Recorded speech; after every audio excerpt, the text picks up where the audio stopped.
Баршаңызға сәлем. Бүгін бір жасағаннан керемет болып шығатын, өте жұмсақ королевская ватрушка дейтін сүзбелі пирогтың рецебімен бөлісемін. Қажетті заттардың мөлшерін описание бөліміне жазып кетемін. Алдымен ұнды електен өткізіп аламыз. Пирогқа ұнды електен өткізіп қосу керек, сонда пирог жақсы көтерілетін болады. Сары майды ұнға ауната отырып, теркадан осылай өткізіп аламыз.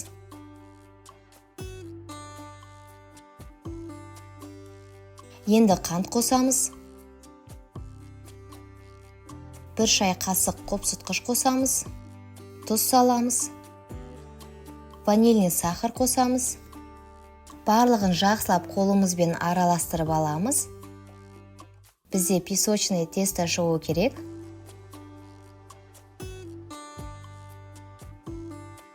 Енді начинкасын дайындаймыз. Ол үшін 500 грамм творог аламыз. Оған қант қосамыз. Ванильный сахар саламыз. 4 жұмыртқа қосамыз. Енді блендердің көмегімен барлығын жақсылап араластырып, езіп шығамыз.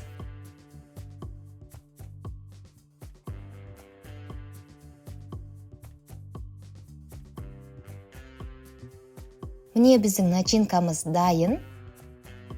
Енді формамызға саламыз. 26 диаметрлі формамызды алып, пергамент қағазын төсеп, песочный тестоның жартысынан көбірек бөлігін саламыз. Күрекшенің көмегімен жайып шығамыз.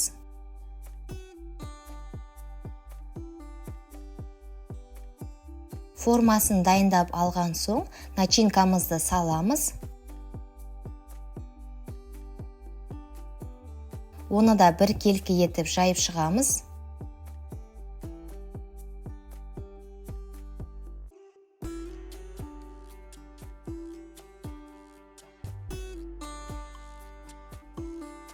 Үстіне қалған песочный тестоны електен өткізіп, осылай қосамыз.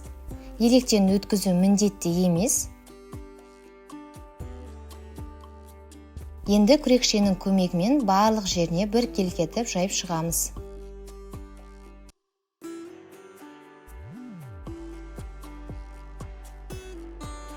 Қызып тұрған пешке 180 градусқа 50-60 минут уақытқа саламыз.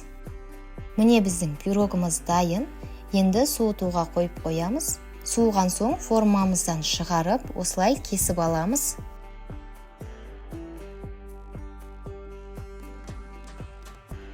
Міне пирогымыз дайын, осылай үгітіліп, жұп-жұмсақ болып шығады. Сіздер де жасап көріңіздер. Және маған тіркелуді ұмытпаңыздар. Әр апта сайын жаңа рецептермен бөлісетін боламын. Ас болсын!